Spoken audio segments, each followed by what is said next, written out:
Tape from New Jersey, it's the SNL Nerds, the show where two comics from New Jersey nerd out about Saturday Night Live. I'm your co-host, Darren Patterson.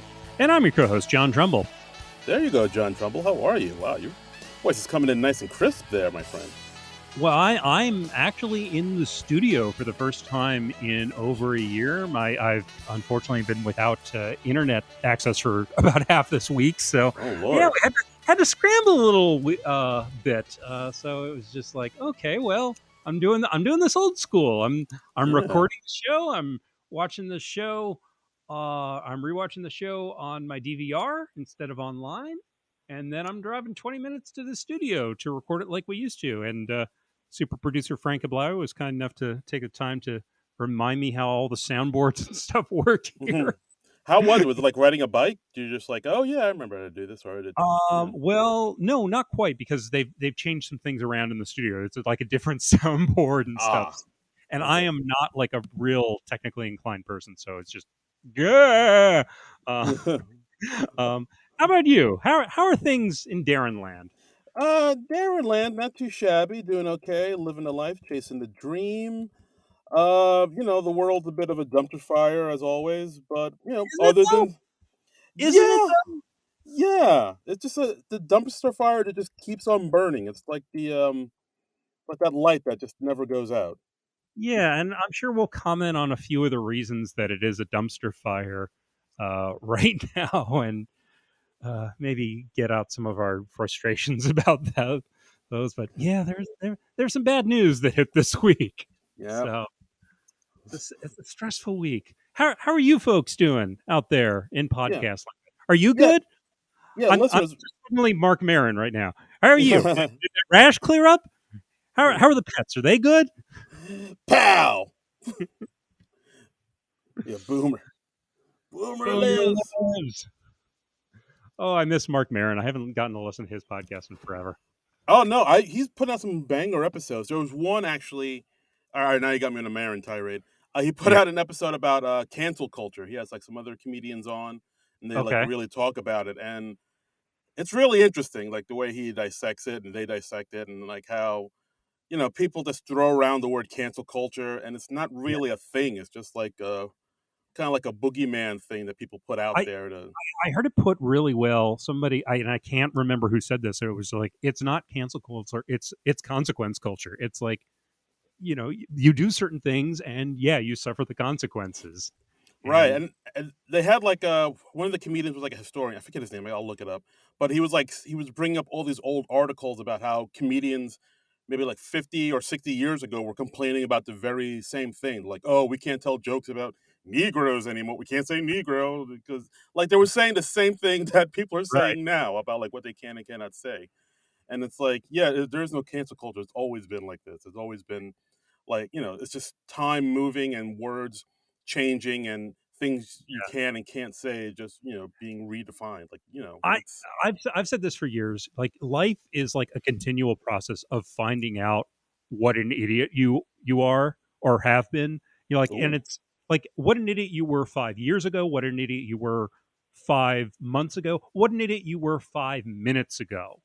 And like how you deal with that is like kind of what defines you as a person. You can take that as a learning opportunity and try to grow from it and become a different person, or you can push back against that and reject it and be like, oh no, it's not me, it's the children that are wrong. Yeah, that's the thing with cancel culture. It's like so many people who are fighting against it, they're just so sure that they're right and so positive that no, what I believe is the right way to do things and the right belief. This is the way it's always been, and it was my understanding it was going to be this way for the rest of my life. I was going to be able to make jokes about Negroes and right, and it's. I mean, just even the term Negroes. It's such an outdated term now, and that just shows you how the line keeps changing. And for the most part, it should be changing. I mean, because hopefully we're becoming better as a society. Right. Hopefully, well, you think it would be, but some events that happen to show maybe not so much. Who knows? Who knows which way it's going? And yeah, they kind of They kind of hit on that in the cold Oh open boy. in particular in this episode. By the way, this is a podcast about Saturday Night Live. Oh right, Um, yeah. this week we're covering season 47, episode 7, with Simu Liu hosting and Sawat. Oh God, I knew I was going to this name. I thought it was Sweetie, but it's Saweetie. Is There that you is that go. is that right? Yeah, Saweetie. Saweetie. There you And this go. is from November 20th, 2021. So Right, yeah, so right. hopefully I just amused your sister because I mispronounced the name of a rapper, and that's half of her entertainment value from this podcast. Yeah, you put a smile on someone's face, John. It's Yeah, I know. can't They're put a just like, price on oh, that. he's so white. He's trying, but he's so white. He thinks it's pronounced Sahawiti. Ho ho ho ho. So anyway, there was also a bit of news about the show. They announced who the next couple hosts and musical guests are going to be. Maybe we should talk about that right now. Yeah, yeah, sure. Let's get into it. So the show is returning on December 11th, and Billie Eilish is going to be the host and musical guest. She's been on the show as a musical guest before, right? I'm not sure Yeah, how many. I think only once. Like I remember she. Oh, I should look it up, but yeah, she was on the show maybe a year or two ago, and like that was the first time I'd ever heard of her. Mm-hmm. And she did super well, and people her star is definitely on the rise. Like Mm-hmm. she's definitely on the come up. She's getting bigger and bigger, so they figure, hey, maybe They're we'll. the theme for the last Bond movie. Yes, absolutely. After the last Bond movie, and so people are like, hey, maybe, and like I think like through her TikTok and her online presence, she has shown that she has like some comedy chops. She is she's just kind of funny, and she has some comedic timing. So I guess SNL was thinking, hey, maybe this could be like another like Halsey, or where Mm-hmm. people are like, oh, she does music and she's pretty funny too. That's So it seems like that's something that we've seen more of in the last decade of SNL in particular, is that they're giving a lot more of the musical guests shots at hosting. It used to be like you just see the musical guest make a cameo in a sketch once in a while, like Mick Jagger uh, playing the mirror reflection, or Jimmy Fallon playing the reflection of Mick Jagger in the mirror. Um, right, right, yeah. But now they're giving the reins to be like, hey, you're kind of funny. Let's see what you do. Like I mean, Adele, they did that too, not too long ago. I mean, she wasn't the musical that's guest, true. but she was the host. It's always interesting when like a musical guest is a musician is hosting, and then sometimes they're their own musical guest, and sometimes they get somebody else in there, and I wonder if that's just from that individual musician's comfort level, like if Mm, they're just like, no, I just want to concentrate on performing in the comedy sketches, or if they're just like, yeah, sure, I'll do both. yeah, It's always interesting to see how that shakes out. yeah. Okay, so Billie Eilish was the musical guest on the September 28th, 2019 Mm-hmm. show, and that one was hosted by Woody Harrelson. And yeah, that was the first I'd ever heard of her, and like now she's like definitely on the rise. And also, she's going to be the host and a musical guest. And a little note that I picked up from the SNL network: she will be the first SNL host ever to be born in the 21st century. She was born Wow. Yeah, she was born on December 18th, 2001. Oh well, So, that's an interesting milestone, huh? yes, so we are all old. Yeah, yeah, So there's that. 100%. Yeah, we are. Time is just bearing down on us like a freight train. Just breathing down our necks. Exactly. Oh boy. So Exactly. yes, so that's December 11th, and then December 18th we have the sexiest man alive, Mr. Paul Rudd, hosting, along with a musical guest Charlie XCX. Charlie XEX. Now we actually texted about this a little earlier this week when uh, the announcement came through, and I remembered that Charlie XEX had been on the show before, and you were like, I don't think I've heard of this person before. So it was I was in the odd position of where I remembered the musician and you did not. Yeah, Usually you're it's the way around. you're hipper than I am, John. Look at you. Look at you. Look, my boy's all Slow grown up. down. Slow. I don't think I'm hipper than you.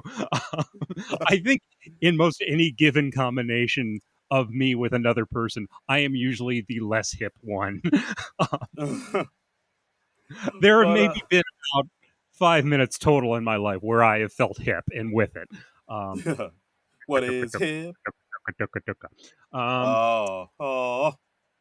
that was a deep cut Austin Powers reference for you out there. Oh. Um, And you say you're not hip. yeah, exactly. I referenced that movie franchise from the late '90s. Nice. All right, But so yeah, I'm Paul really Rudd. looking forward to that show. I mean, Paul Rudd hosting for the fifth time. He's joining the Five Timers Club. One, two, three, four, five. You're great. You're great. You're great. So that's exciting. I think he's always solid when he hosts. I remember liking Charlie XCX's stuff when she was on the show before. I haven't really kept up with her since then, but it'll be interesting to see what sort of stuff she's doing now. Yeah, absolutely. So I'm looking forward. I mean, part of me kind of thought they would. I mean, I don't want to. This might sound bad, but part of me thought they might like. I thought they would have pulled out like the big guns for this for the Christmas episode. Because like You don't last year think they Paul had. Rudd's a big gun? I think he's a big gun. He's a big look. He's a big gun. No shade to Mr. Paul Rudd, Okay. but like I mean, last year they had Eddie Murphy as the Christmas show. Oh I well, think I mean, if that's your standard, what can possibly match Eddie Murphy returning to the show for the first time in however many years it was, like 30 something years? I don't know. Like I was just. I mean, maybe like a. I don't want to say A-lister, but like I don't know. Just like the idea of Paul Rudd coming back to host isn't as surprising as like if they had gotten I don't know like Leonardo DiCaprio or something like that. You know what I mean? But Uh huh. but Okay. So, I was so you wanted like a big star who was hosting for the first time? I think so. I think like a bigger maybe I guess A-list or but although Paul Rudd see it sounds like I'm bad mouthing Paul Rudd, but I ain't. But It like really does. It really does. You are being very cruel to the 2021 sexiest man alive, Paul Rudd. I'm walking a very fine line here, Trumbull. I mean, personally, I am always happy to see Paul Rudd uh, pop up anywhere in this world, just in life, in any like acting project, in any given talk show, in any. Yeah, I'm just if I have a man crush in this world, Paul Rudd is it. You'd I be would. insane. Yeah, you'd be insane if you didn't have a man crush on Paul Rudd. You get Man's lost in his eyes. I mean, come on. just a lovable scamp, just as handsome as the day is long. Yeah, I mean he's got real comedic chops too. I mean, like some of his SNL sketches, I still go back and rewatch. I mean, there was one probably like at least two shows that he hosted ago that where he was the part of the couple that was getting divorced, and Vanessa Bayer was playing his soon-to-be ex-wife, and they start dancing to "I Don't Want to Know" by Fleetwood Mac, and just anytime you get Paul Rudd dancing, it's just great. Yeah. All Um, right, that I remember. That was a doozy. yeah, and let's see, Keenan played one of the lawyers in it, and Nassim Pedrad was the other lawyer. So that shows you how far back that's probably at least 5 years back at this Yeah. point. Um, Yeah. Back when Keenan was only 10 years in. exactly. So I'm really looking forward to that. I think that's going to be a good show, and Yeah. and if it's a Christmas show, that Jost and Che are going to exchange jokes, so that's always fun. Right. We're gonna get some Joe's jokes, some Che jokes. I'd imagine we're gonna get a good amount of celebrity cameos. It should be a good time all around. Yep. Yep. Looking forward to that. I mean, Billie Eilish, she's just much more of an unknown quantity for me. I'm don't follow anyone on TikTok. Not on TikTok. I think I'm on all the social media that I need to be on at this point. Fair enough. Fair enough. I'm on Instagram, but I never use Instagram. I just like occasionally comment on people's posts and like posts. So Yeah. Yeah. I hear you. So and that's fine. yeah. Yeah. So those are our final two new shows of 2021, and yeah, we're looking forward to it. Mm-hmm. So should we get into this show? Let's get into this show right now. Let's stop looking to the future and live in the now. Live in the now, or more specifically, the very recent past, Yes. because Yeah, this show now in the recent past. As we're recording this, it's less than 24 hours ago. As you're listening to this, it's more than 24 hours ago. I just explained how time works. When will So, then be now? yeah, soon. Go back to then. Oh, I need to give Spaceballs a rewatch. It's fantastic, man. It's fantastic. It's one of those movies I can just literally quote off the top of my head at any moment, anytime. So I clearly, as you see, listeners, I clearly am the coolest one. Yeah, exactly. My cool Referencing point, Spaceballs, the cutting edge comedy of 1986. yeah, my cool points just keep going up. But so last night's show with Simu Limu started with the Janine Pirro cold open. Yeah, Cecily Strong as Justice with Janine Pirro. We just did this same cold open on the Kieran Culkin episode. So when it first came up, I was like, oh, we're going back to this again. All right. Yeah, yeah. Well, it's one of Cecily's go tos at this point. So Yes. you're talking about probably the biggest news story of this week. Cal Rittenhouse was Whoa. acquitted. Not surprising, but still distressing. Um, Yeah. we had. Do we want to go off on that? Do we want to editorialize on that, or I we just got be like, ugh, and move on? exasperated sigh. That's my Yeah. official statement. So Mikey Day was playing Judge Bruce Schroeder, who that guy, that fucking Jeez. guy. um, Yeah.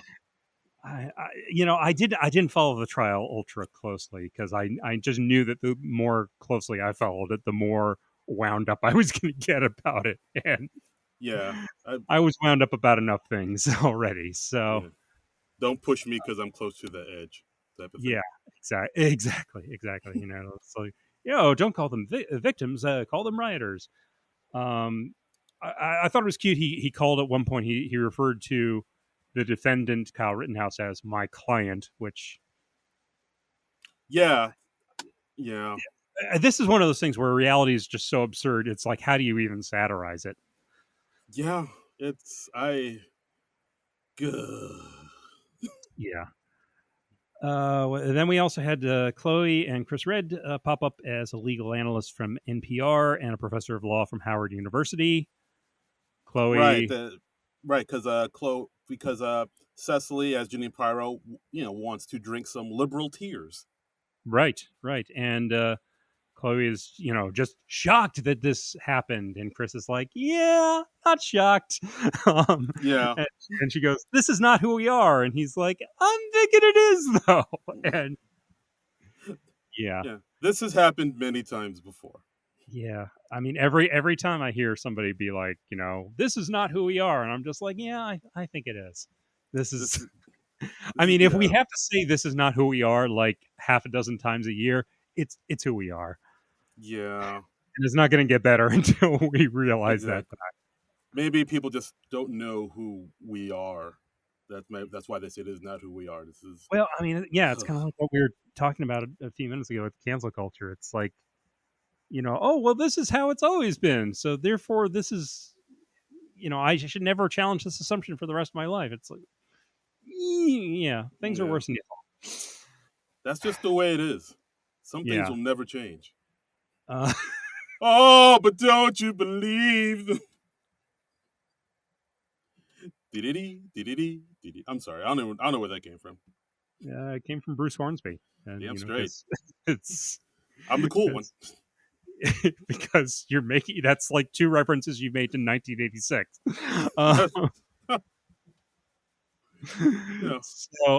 okay, and because it's not an SNL cold open unless we abruptly change the subject to another story in the news, uh, Alex Moffat shows up as Representative Kevin McCarthy, a Republican from California, who did a filibuster against the Build Back Better bill, which passed the House this week, also known as the Joe Biden infrastructure bill. And don't have Yeah. to say about Yeah. this. Just like, like, why are you pivoting away from the Rittenhouse thing? You could just make the entire cold open about this.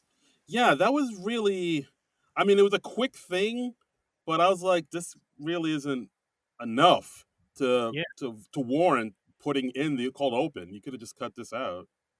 I think they're just terrified of not commenting on every big news story in the week in the cold open. But I'm just like, this is what you have Weekend Update for, so you can comment on multiple news stories. No, I agree. Yeah, like I mean, just pick the biggest one of the week and devote the cold open to that, and then you'll have a better sketch out of it, and probably more insightful commentary on whatever the news story is. I totally agree. Yeah, that little segment would. I mean, it's always good to see Alex do his thing because I think he's great. But yeah, Yeah, this wasn't. I. I mean, I'd rather they just cut this out and make the cold open a little shorter, and keep it moving. and they could have done that like that exact same thing as like fake news footage on Weekend Update or something like that, and I think Yeah, it would have worked better there. yeah, absolutely. We Uh, also had James Austin Johnson, the Cold Open Kid, returning to the Cold Open, reclaiming his crown, as it were. reclaiming his crown uh, as Donald Trump. Um, so once again, he's doing a Bill O'Reilly style rundown. Yeah, I was actually kind of surprised that they went back to this character again. It hasn't even been a month yet, and they're bringing back Trump. I was like, oh god, you should have let this, do a little separation of time between the last time you did it and now, just so we'd miss him and we'd want to see him come back. Like you're going back to Trump again already. Yeah, It's it like, just it just feels like they're like, oh well, he does this really strong Trump impression. Let's make as much use of it as we can while Trump is still in the news. It's kind of like the same thing they were doing with Alec Baldwin as Trump, because they were always like, well, surely the outrageous thing Trump has said or done this week, that'll be the end of him, and we don't know if the presidency is gonna last this long. yeah. I mean, I just hope they're not repeating old problems they had with Alec Baldwin's Trump, where they're just kind of go to him more than they should. And it seems like any in this cold open, he's kind of doing the same thing. Like you said, the 60-second Bill O'Reilly rundown, where it's just like a bunch of word salad. Things about just words. At one point, he mentions Dua Lipa and how her husband isn't attractive, and she's Albanian, which is basically white.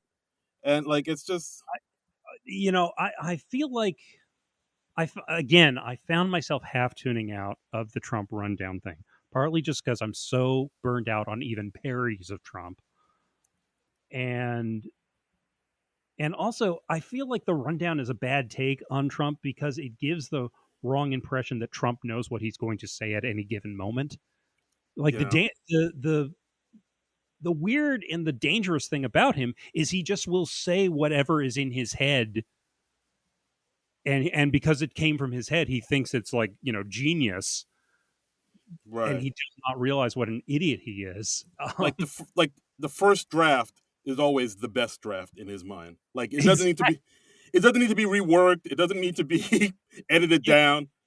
Like yeah, just whatever your first impulse and first thought is, that's the way to go. and his only impulse when he's speaking is like, well, what will get me out through the next 10 minutes or something like that. And then if Right. you ask him about the horrible thing he said 10 minutes later, he'll be like, I never said that. Um, Yeah. so very appropriately, they switched to like a word search format, which that's more random and therefore more appropriate for Trump. Um, Yeah. but It I mean, yeah, again, great impression, but yeah, I I have trouble with even parodies of Trump now. So No, I hear you. I hear you. And also I I feel like think I'm being really negative, but yeah. No, I that's hear you. No, if look, it's about Trump. It should you should be saying negative things about him. Like yeah, I yeah, I mean my issue with this like I thought the cold open was okay, but yeah, my issue is that we already did the Justice Janine show, and we already did Trump like yeah, literally 2 episodes ago. Like mhm. we're going back to that already. It's like I feel like we need more episodes in between to just sort of let that Yeah. breathe and More of a buffer would be nice because it does seem really repetitive when they do something just 2 weeks later. right. And And yeah, the thing that bugged me more was just I was just like, stick with the Rittenhouse thing. That's yeah, that's I don't know, maybe the writers just couldn't think of too many funny things to say about it because it isn't really a funny thing.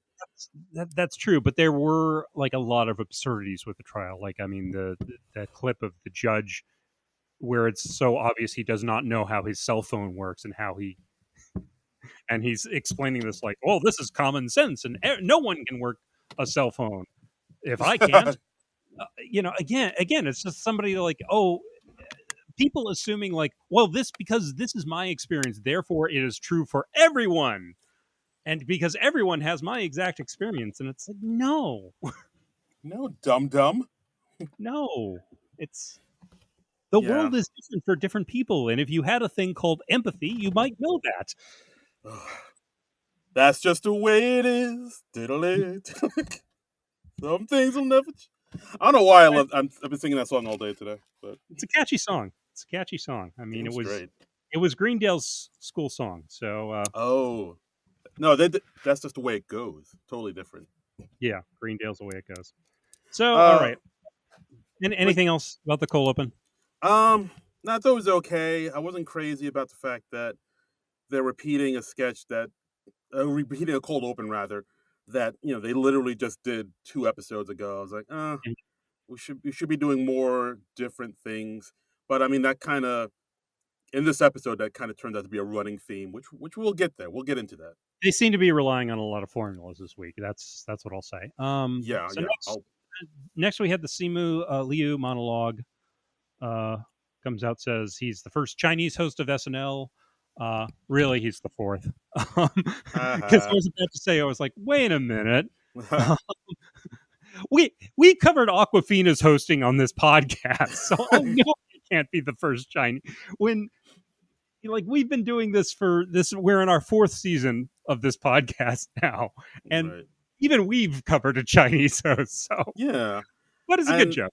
yeah, yeah. I think it was kind of reminding me of like when Issa Rae hosted and said, "Oh, I'm the first black woman to host SNL," and clearly we all know that's not true.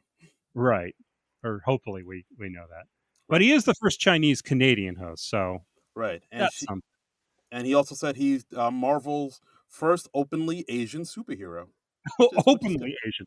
which is So nice. yeah, I don't know who is secretly Asian, but tip of the hat to all you secretly Asian stars from Secret. Marvel. All right, all right. No, Probably okay. Scarlett Johansson, right? It's got to be Prob. Scarlett Johansson because Good. she did what was the movie? Um, Oh, I was gonna say Aeon Flux, Akira? but No, uh, not Akira. Aeon, not The, Aeon. the not Aeon Flux. It's the big anime thing. Looking it Uh, up. I'm totally blanking on the name, and I know that some listeners are screaming at me right now. They're just like, "It's But that thing." and you call Um, yourselves nerds? yeah, I'm a very distracted nerd this week. My apologies. Oh, Ghost in the Shell. There we go. Ghost in the Shell. Thank you, Yeah, thank you. I'm So not. I know, I'm not big into anime, so that a lot of stuff like will just get past me. yeah. Anime, it's hit and miss whether it's going to stick in my head or not. So, Gotcha. uh, But yeah, Secret Asians. Let's go. Secret Asians. Secret Asian man. So he's Chinese Canadian, and so therefore he got his part in the Marvel universe by politely asking to be in. And then after he got cast, he said, "Thanks for getting back to me, Marvel." Uh, and he also talked about how 10 years ago he had a job dressing up as Spider-Man for kids' birthday parties, and wrapped it up by saying, "Trevor, you are right. I'm not Spider-Man. I'm Shang-Chi, bitch." Right. Uh, I like this monologue. It was short and sweet. It was very very short. How long was this? So probably only like 2 minutes or so. It was super short, and Two I fifty mean, five. right, and I liked it too. It gives you a good idea of who he was if you're not familiar with him. Got the crowd all worked up for a good show.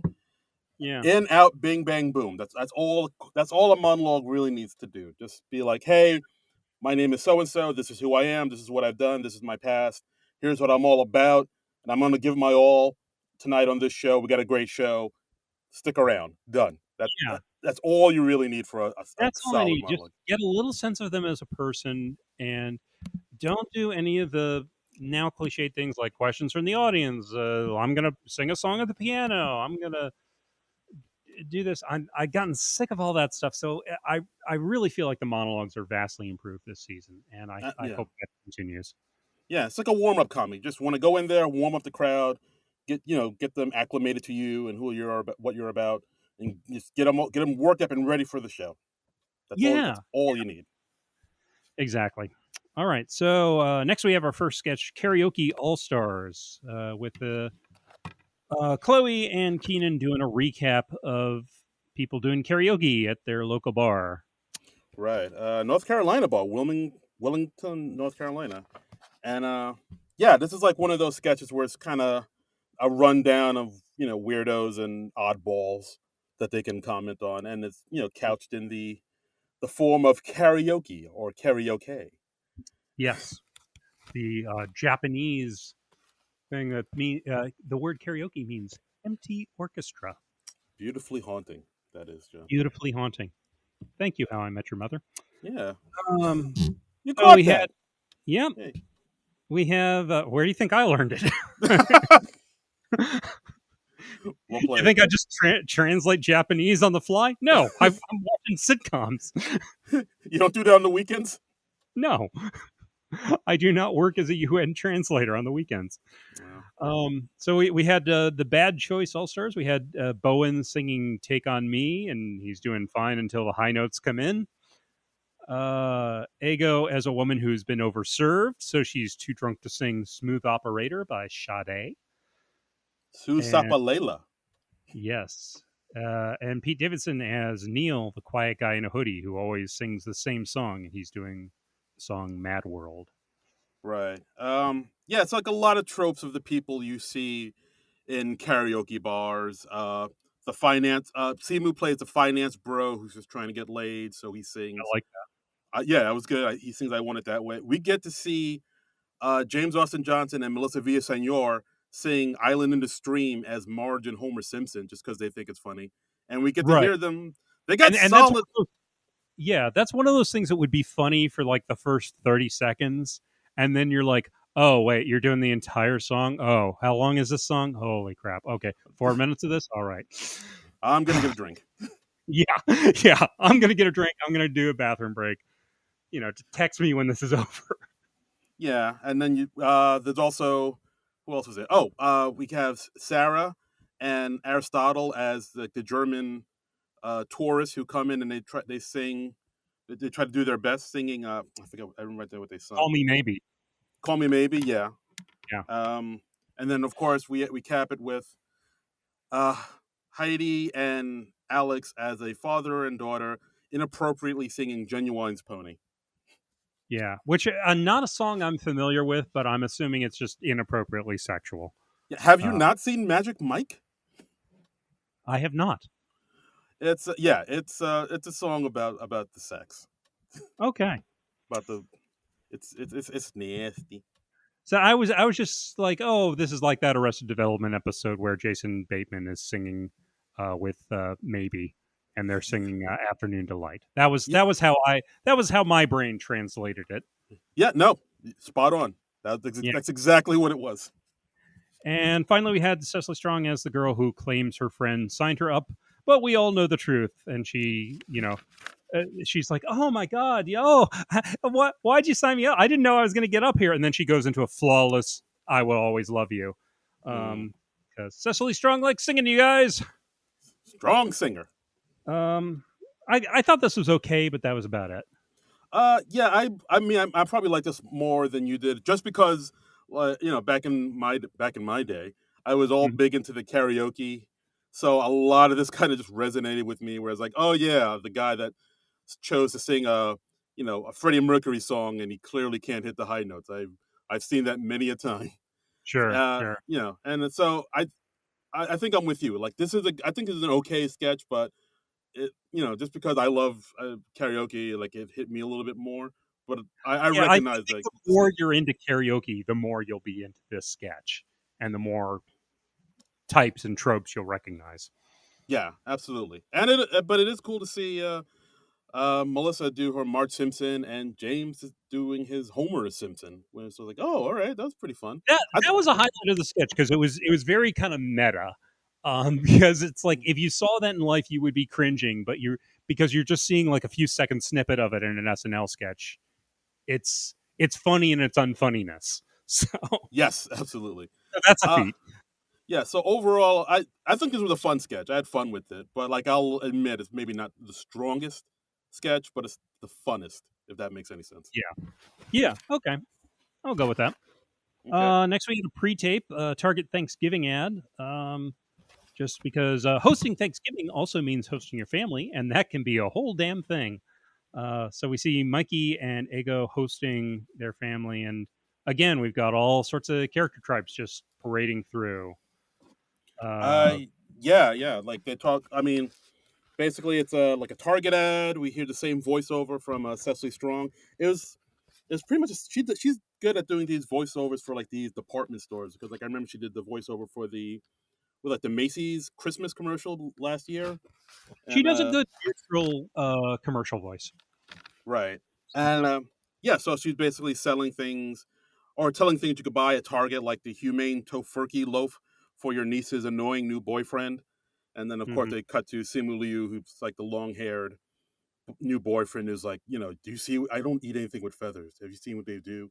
The industrial complex, do the turkeys and blah blah blah. Um, then they talk about how they sell footballs. So when you go outside in the yard, play football with the uncle who takes the game way too seriously and tackles people into the ground. And Yeah, you can have sensor lights in your driveway for that dirtbag cousin who smokes in the driveway. And they show and, smiles. Yeah, and they show Kyle smoking in the driveway. A little kid sees him and is like, "Hey, you want to hit this little man?" yeah, and we have noise canceling AirPods for when Grandpa weighs in on social issues. Yes, because Grandpa is racist. Yeah. This was solid. I thought this was good. Didn't overstay its welcome. Just a 3 minute sketch. Yeah, So this was one of the highlights of the show for me. yeah, I thought this was okay. One thing I did notice, I don't think I'm wrong on this one, but as Mikey and Ego as a couple, I thought, oh wait, didn't they also play a couple in the Eddie Murphy pre-tape back in that episode?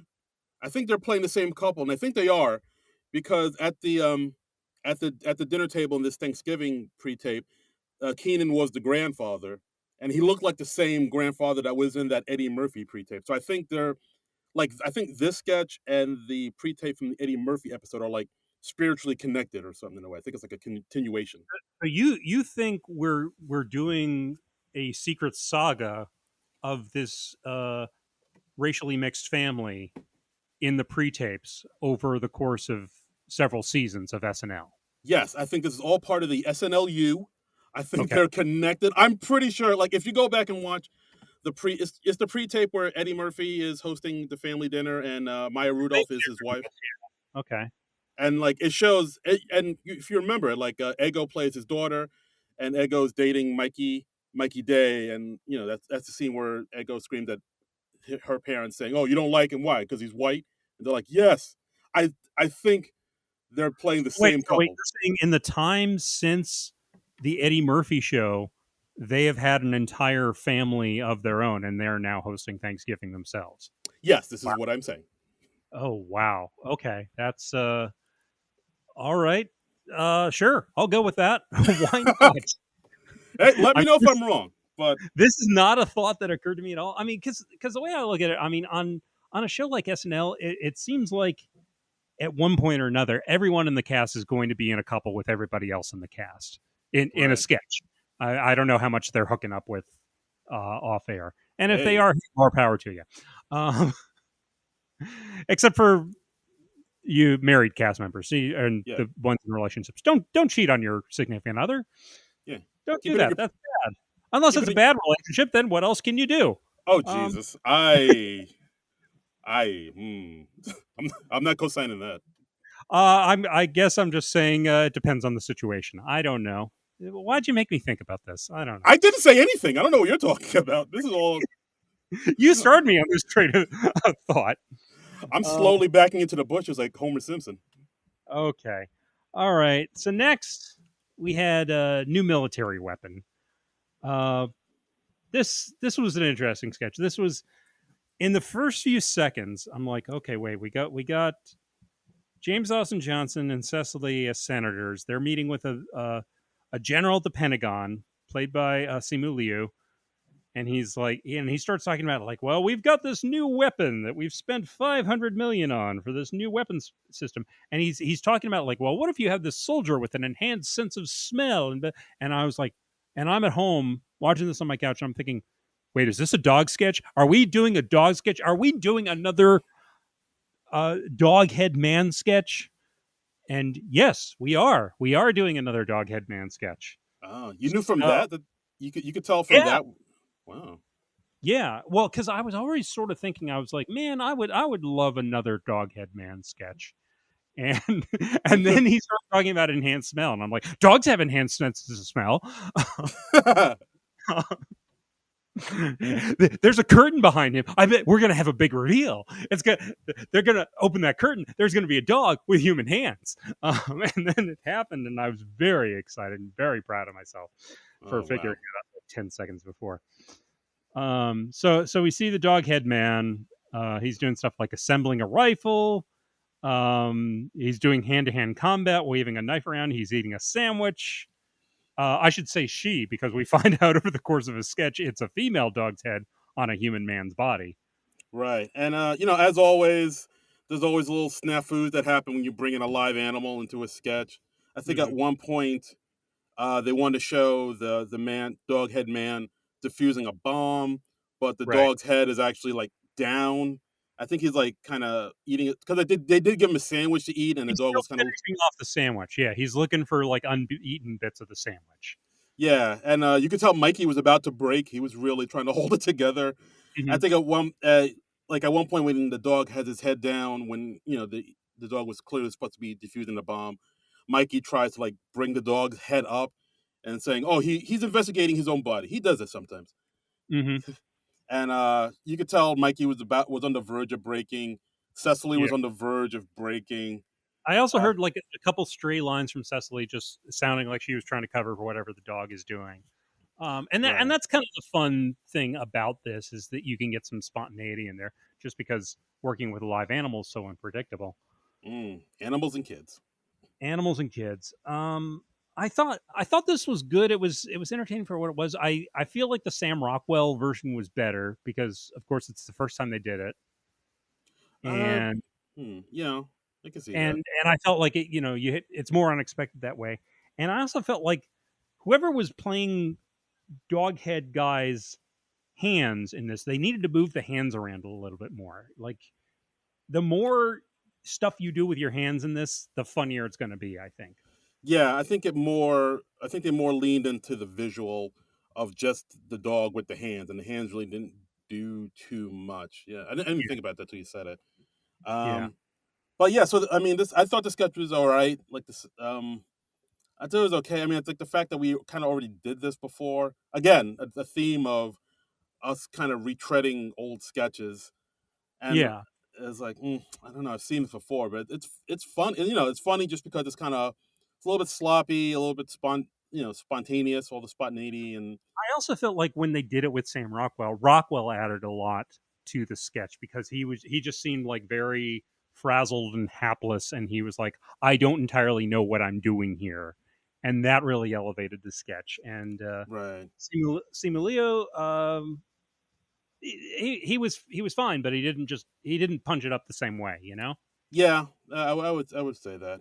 At the end of the sketch, I think the sketch has a pretty solid ending actually, where it wraps up with the senators being horrified, saying, "Yeah, we can't have this. This is a nightmare. We can't have a dog-headed man as a soldier." And Hmm. then I think Simu Liu brings up the fact that China already has, dog-head men soldiers over there, and they once they hear that, they're like, "Oh, China has dog-head man soldiers. Well, Yeah, we gotta keep up with them. We gotta mass produce this thing." yeah. And We'll immediately green light this. Yeah, that was cute. yeah, and then it ends with Simu Liu says, "Yes, sir. We're gonna need a lot of animal shelters that are willing to look the other way." Yeah, that's a good line. That's a good line. Yeah, I but also I heard the audience was like, "Oh," like yeah, it got too dark for them. got a little too real for the audience.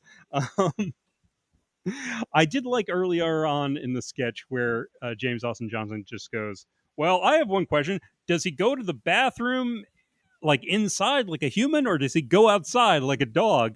And Cecily just turns to him and is like, "That's your one question." I like the absurdity of that. So I wouldn't mind if they did it again, but we'd need another twist on it, and definitely move the hands around more. Yes, absolutely.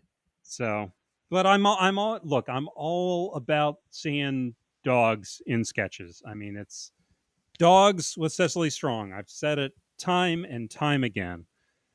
It's a recipe for just good times and good things. That's, I mean, they're just two things I love to see on my television screen: dogs, Cecily Strong, I preferably mean, my together. I mean, my God, dogs are successfully strong. That'll bring about world peace. Pretty sure. Yeah, that's. I mean, if they just said like every sketch we're gonna do, it's gonna be dogs and Cecily Strong, I'd be like, okay, cool, I'm still in. World would be a better place. World will be a better place. Next, we got a game show. Totally uncharted territory for SNL. This game show is called Republican or Not. Yes, we have Republican or Not with Keenan Thompson as host Benson Dubois, which is a nice little nod to Robert Guillaume's character. And Not even catch that. That's cute. really, yeah, Yeah, like I feel like a lot of people didn't. Like you have to be a real TV nerd to be like, oh, that's Robert Guillaume's Benson's character name. They didn't. Even, they I didn't. very rarely write down the character names anymore. But yeah, that's a cute joke. Yeah, yeah. Um, so yeah, so basically it's called Republican or Not. Ego and Simu are the contestants, and the Oh, whole wait.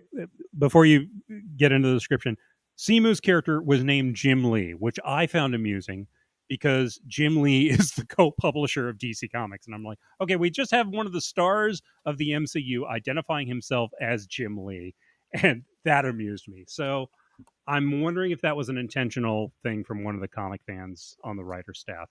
I didn't even catch that. Wow. I mean, you had to be a comic geek to get that. You got the Benson thing, I got the Jim Lee thing. See, we help each other out. We bounce each Yeah, other out. it's our symbiotic relationship. I Yeah. just thought that was really funny. I was like, oh, it's a Marvel guy and he's playing Jim Lee. Okay. All right. Um. Yeah. So the whole premise of this is that they're gonna bring out a person, and you have to the Simu and Ego have to determine if they're Republican or not. Yeah. And Just Simu just and from the statements that they say. right, and Simu and Ego seem very confident. Hmm. Um, and Keenan's Benson Dubois is like, all right, we'll see. Like he Yeah. knows it's going to be trickier than they this thing lets on. And So Kyle comes out as the first person and he says, "I think Facebook is evil." And they're like, "Well, why do you think that? Do you think that because they're spreading disinformation or because they banned Donald Trump?" And so like everybody comes out and their statements are similarly more ambiguous than you would expect. right, like they have Sarah come out saying I support Caitlyn Jenner, and they were like, well, how? In what way? Like you Yeah. support her as a at this, or do you put her as that? And then she says, oh, one of my favorite comedians is Dave Chappelle, and Starting when? exactly. And uh, I mean, I feel like there was some good writing in this sketch. When they had Cecily come out as Liz Cheney, I kind of wish they just broke the fourth wall and just said, "Well, you're a woman played by Cecily Strong on Saturday Night Live. Obviously, you're a Republican." I mean, because she plays so many insane Republican women on the show. That's a good point. That would have been cool. I think that would have been a fun, unexpected ending to the sketch. But what do I know? Yeah.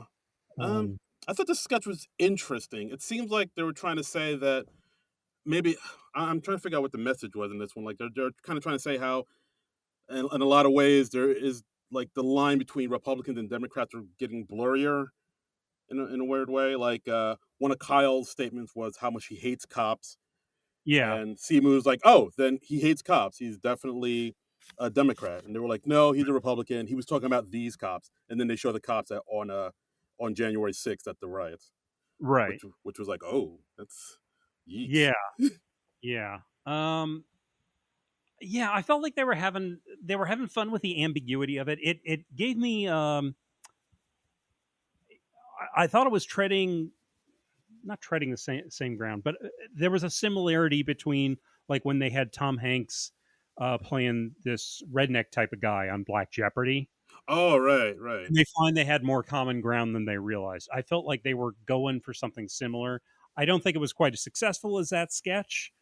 Um, Yeah, like I think I understood. I think I understood what they're trying to say. Like the line between the two parties is blurring, mhm. and the more questions are being asked, and it's like it's getting trickier and trickier to navigate.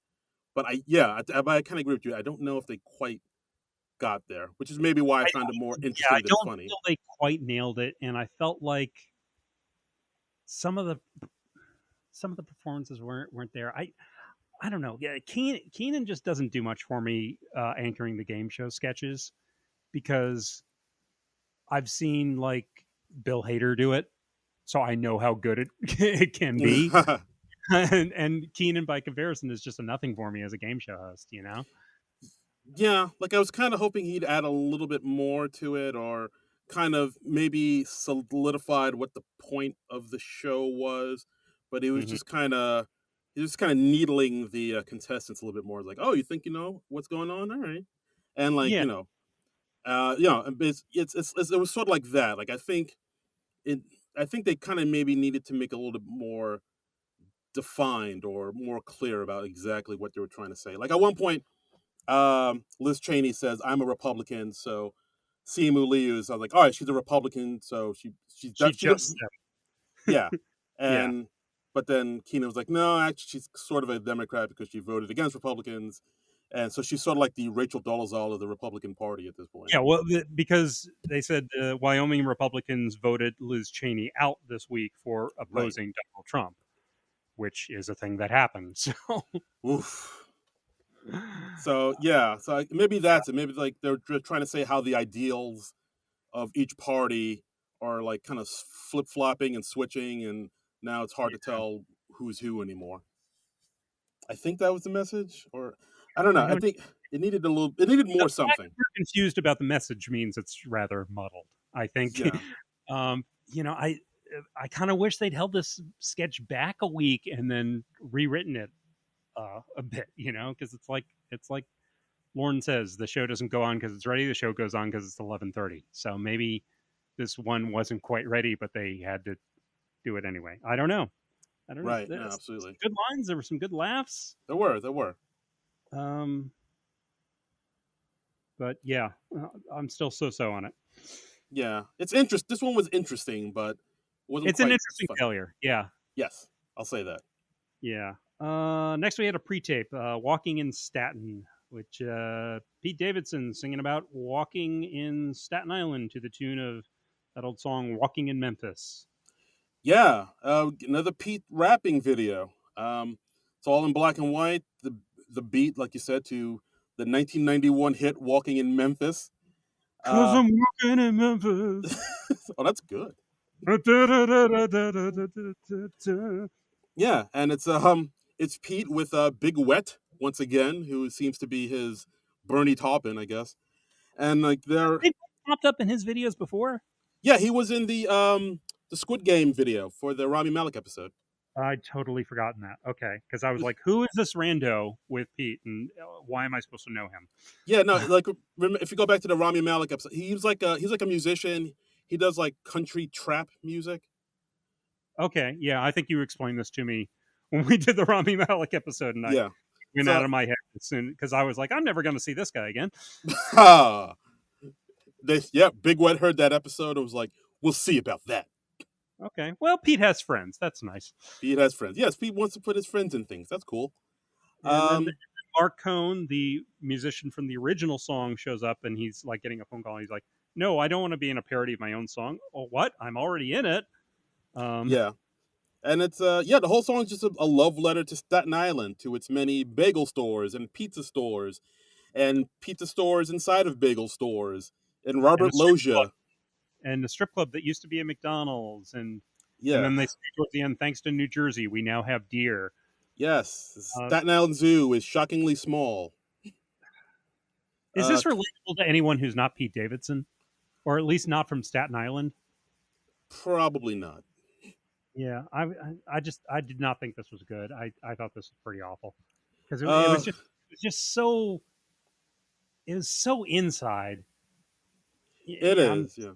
I mean, I'm in the tri-state area and I barely got it. Yeah, so I can't imagine what this looked like to somebody from North Dakota. Uh, yeah. I mean, I've been to Staten Island a couple times, and it's. I will admit, it is a weird place. It is Okay, bizarre, and so I got some of the references. Of course, it's known for its big garbage dumps, and like tons of cops live there, and there's pills problems, and Robert Loggia is from there. They brought in the ghost of Robert Loggia, what a and random that was. sorry. What a random reference that was. Yeah, I think they were just trying to figure out. They're trying to find other like celebrities from Staten Island, and maybe it was like a pretty short list.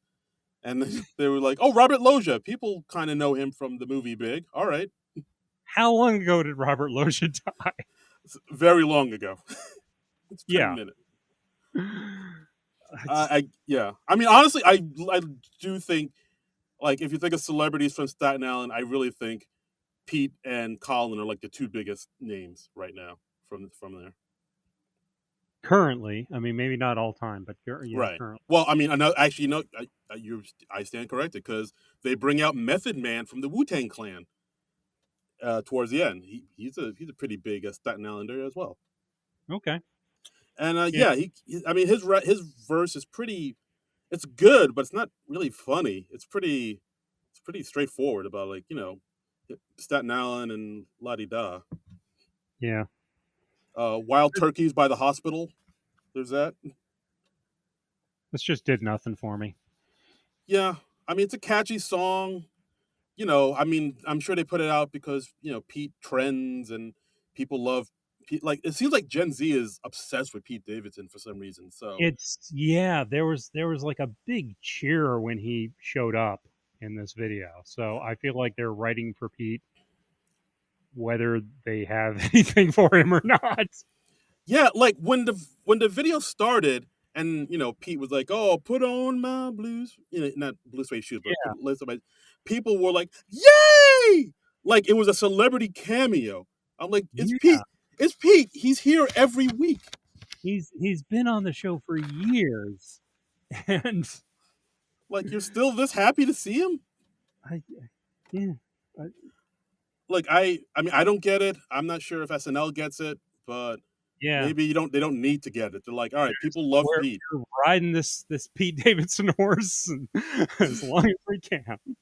Like Pete trends, Pete goes viral, put Pete in everything. Yeah. Okay. This is Pete's world. We're just living in it, baby. I guess so. I guess so. So now we're up to the musical guest, Saweetie. Yes. Saweetie. Saweetie. Che.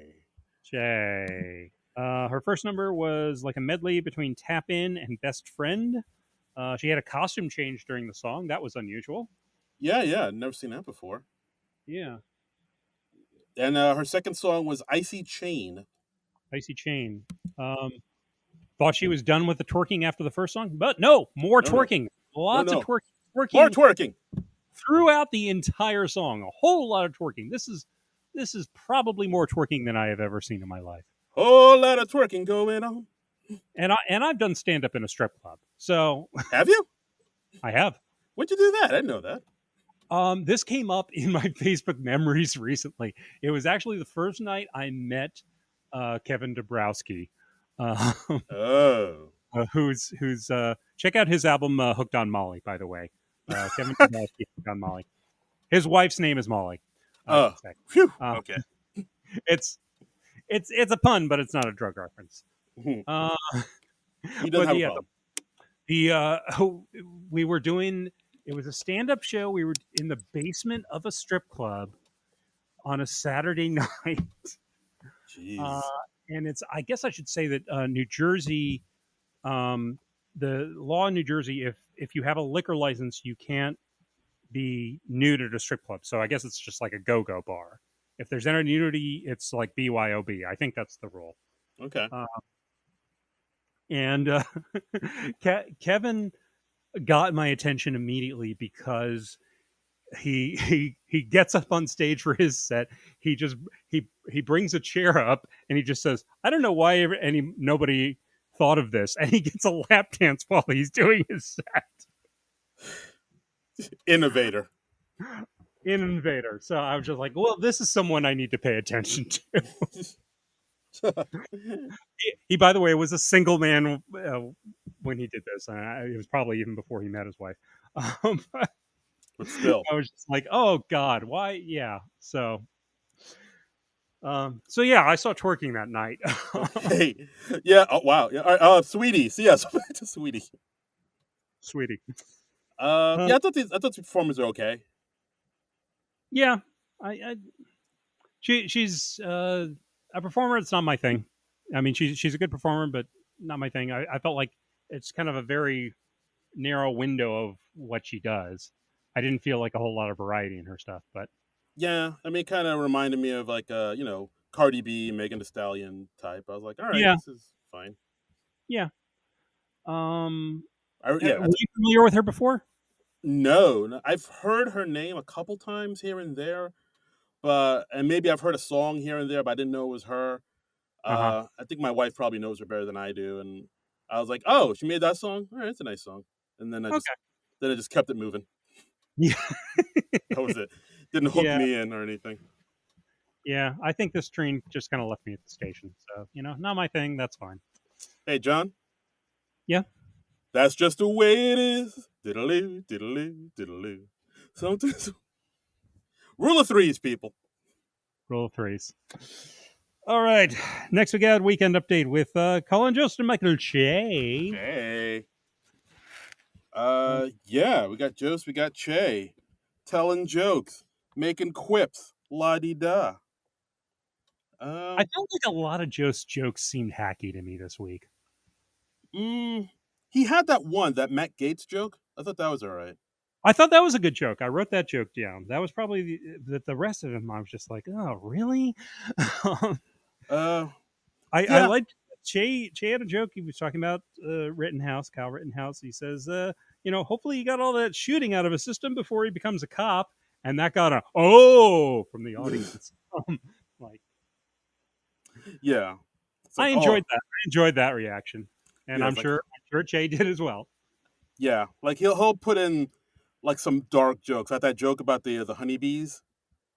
Like people, like basically the joke goes, they're talking about how honeybees, when they're killed by murdered hornets, they'll let out a loud scream to alert other honeybees to come to their Mhm. rescue. But you know, when they do that, the honeybees, just come by and unfortunately just film the whole thing on their phones. Yeah, And the audience was like, "Oh, oh, yeah. I don't Oh, like that. that's a little too real. Yeah, I don't need that." The Matt Gates line you were talking about before of Jose was saying Matt Gates said that he'd be willing to hire Kyle Rittenhouse as an intern because he always has an opening for teenagers who are willing to do terrible things. That's That a got good an joke, Yeah, that got solid an joke. applause break. Yeah, great joke. Yeah, and there was that other one with where Michael Che talks about the Queen Elizabeth. That one. Do you want to tell that joke? Yeah. So basically, she's saying like Queen Elizabeth, her health hasn't been the best, so she'll be out of the public eye for a while, at least until February 2022. So you know what that means? New titties. In my notes, I wrote, "God help me, I laughed." It was just I did not see it coming. It just boom, it hit me hard. Uh, just the thought of Queen Elizabeth getting a boob job. Yeah. That's funny. Yeah. No, the audience loved that one. Yeah, yeah. I mean, Even just because, Joe's was Yeah. Even Joe's was like, "How am I going to follow new titties?" yeah, it was so unexpected. Uh, uh, Jay had a joke about Mel Gibson is supposedly stepping in to direct the new Lethal Weapon movie after the death of Richard Donner. He says, why are we doing this? If you want to see a broken down black guy team up with a handsome racist, just watch Update. Hey oh, So, and then just, Colin, cuts to a shot of Justin Che on right? on the gun. Because Colin is racist. Colin is racist. Hashtag cancel Jost. Yes. Um, Uh, so yeah, now weekend update segments. We had Kyle again as Baby Yoda. you called this one, didn't you? Did I?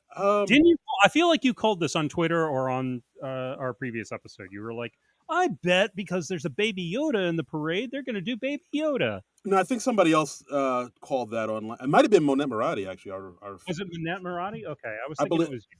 So No, no, I'm clueless. I'm pretty okay, sure. I know when I heard that, I was like, oh, I bet you're right. I bet you're right. That was a good call. Okay, if that was our you, Manette, good call. Right, or Now, whoever. sorry, remember that as Darren. Right, no, no. I give credit where credit's due. That was not me. Okay. So yeah, so we had Kyle come out as Baby Yoda again. A sketch where, or a segment rather, I'm never that crazy about, Yeah, but you did not like this.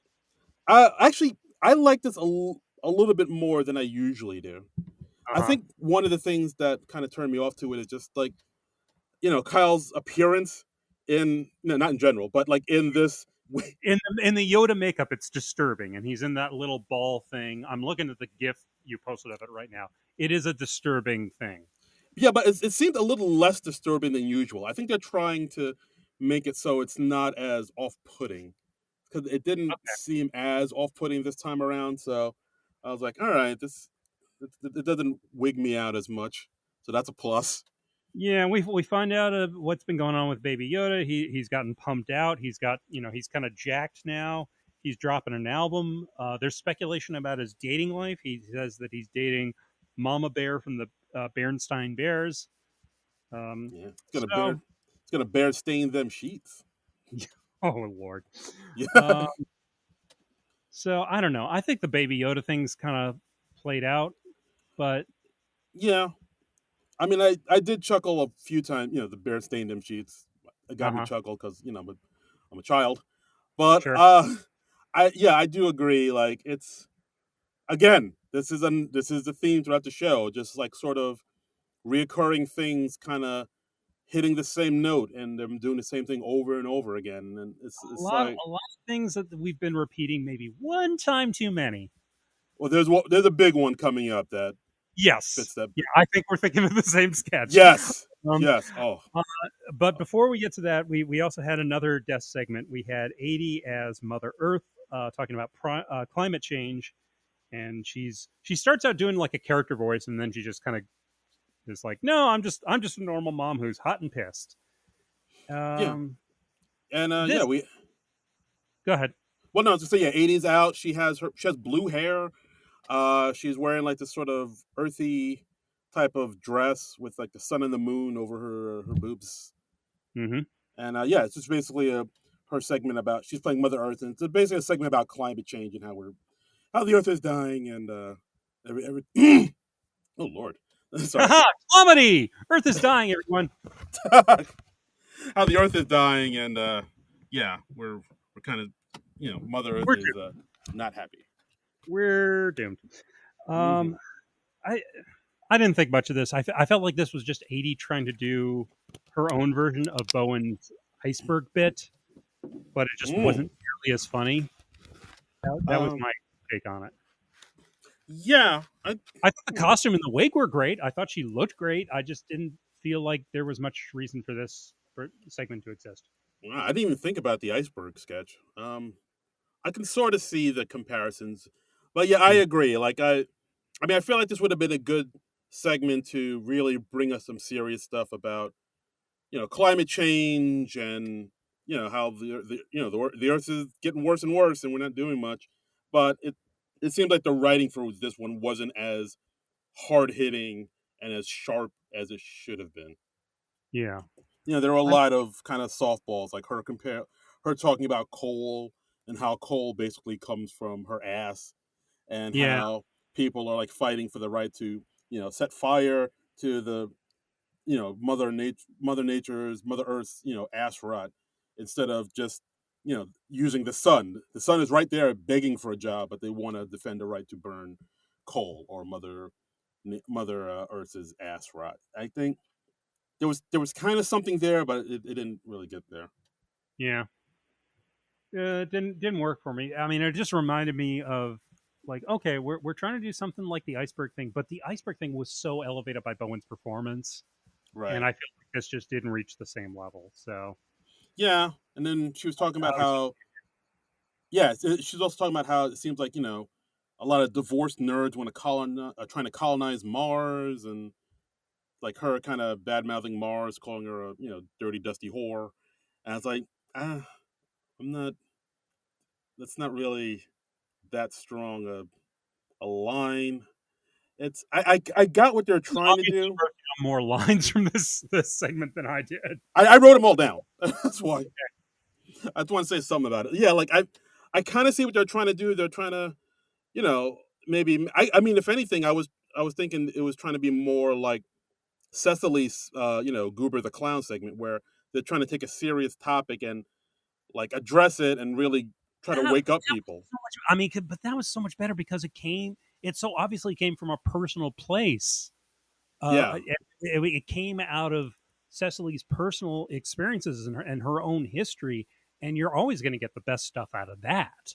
yeah, And this may be an issue that 80 or somebody on the staff is passionate about, but it's never going to hit like that did. yeah. Like, So I don't feel that's a fair comparison. okay, I, all right. Well, I'm wrong then. I'm not Well, no, I'm not saying you're wrong. I'm just saying like if well, they were going for that sort of thing. well. I guess I'm just stupid and wrong, aren't I? Well, I mean, not in so many words. I mean, you're not stupid. Okay, that's fair. Thank you. Yeah. But yeah, like I feel like there was a message there, but the writing wasn't sharp and strong enough to get it there or make it Yeah. or make its point. So I was like, all right, this is a bit of a miss. All right. Bit of a miss. Not the strongest update, No, no, no, I no, thought. no. No, I mean, a couple solid jokes, but both the death segments were disappointing. Yeah. Next we have Thanksgiving Baking Championship. Ugh. Basically a rewrite of the other baking championship sketches they did. They did one with Don Cheadle. They did one with who else did they do it with? Eddie Murphy. Eddie Murphy. I remember that one now. Yeah. Okay. Uh, Was there I a feel like fourth one? I I feel feel like like there was a fourth one. didn't they do one with Chalamet? Am I wrong? Timothy Chalamet. Timothy Chalamet, son of a bitch. I feel I like they feel did. like there was. Yes. I feel I like think there they did was. one with him. Yeah, that sounds right. This seemed like our fourth time at this particular well, and boy, it was hitting all the same beats. Yeah, All the same beats. It was just okay, this cake's bad, this cake's bad, this third cake, this is actually good. We're going to move on quickly from this. This fourth cake is really bad, and it's oddly sexual because it looks like a dick with white icing on top, um, it's and, cut. and Yeah, I mean this sketch is one of cut the and cakes is paste. going to be alive, and it's going to vomit, and there's no shock value to it anymore. It's like because I've seen you do this 3 times before. Yeah, I mean this sketch is basically cut and paste. It literally hits all the same beats. The first contestant, the cake is bad. The second contestant, the cake is bad. The third contestant, the cake is beautiful. The judges don't care. They don't care. Yeah, Uh, somewhere in between, the second cake comes to life, and because he opened the gate to hell or something, so hmm the cake is it's like a puppet. A right. mouth comes out and screams. Something bleeds out of it or vomits out of it, Yeah. and Kyle made a penis. Hey, impressive work from the props department from making these and rigging these all up. But when you've seen the twist, you've seen the turn 2, 3 times before. Yeah, there's nothing in the sketch to surprise you. So if you haven't watched SNL in like the last 2 years, yeah, maybe this sketch hit. But for those of us who watch it every week, nope, not so much. Yeah, I mean, honestly, the funniest thing about the sketch was Pete was one of the judges because Pete trends, and Yeah, he, like, when they was trying the cake, I guess he had trouble cutting the cake with the fork at first, so he took like a big hunk of it and put it to uh-huh. his mouth, and he ate a little bit of it, and a big chunk of it fell off the fork and onto the table, and you could tell that wasn't supposed to happen. I thought that That I was didn't notice. What I found amusing was he just straight up kept chowing down on the cake through the whole rest of the sketch. I yeah, think Pete was like, I don't give an F. Screw it. This is my last sketch of the night. I am just going to keep eating it, even though the sketch had previously established because this was Sarah's cake. Sarah Sherman, and the yellow stuff on her cake was mustard. So presumably it's not a good tasting cake. But Pete just is still shoveling this thing in his mouth. Yeah, that was kind of funny because Mm-hmm. and I think that speaks to the sketch where literally somebody doing something spontaneous. I mean, I'm assuming it wasn't written in that Funniest he. thing was somebody going off script. I'm assuming So he went off script and just ate the whole cake because maybe he was just hungry. But yeah, like that's funnier than all the pre-written stuff you had for this sketch because again, like I said, we're hitting the same beats and doing this is the exact same thing. Like yeah, like we have you hired all these new writers. You have this huge new cast of people. You have all these new cast members. We have and all we're this. doing a Mad Libs version of an old sketch. Yeah, Yeah, like why are we doing this? We've yeah, done this before. yeah, And yeah. now we're getting like diminishing returns on it because people have seen it before and it's we know what to expect and it's not funny anymore. So like why are we doing this? I mean, What I don't mind them revisiting this, but have the cakes be failures in new ways. You literally had another one that said like, "Oh, I somehow opened a portal to hell and it's possessed and it's like kill me," and then it pukes something, and it's like, okay, I know I saw this with Don Cheadle. I'm pretty sure I saw this with Eddie Murphy. Um, I think I've expunged the Timothy Chalamet son of a bitch one from my mind, but Yeah, it's just like you're hitting the same beats, you're doing the same thing.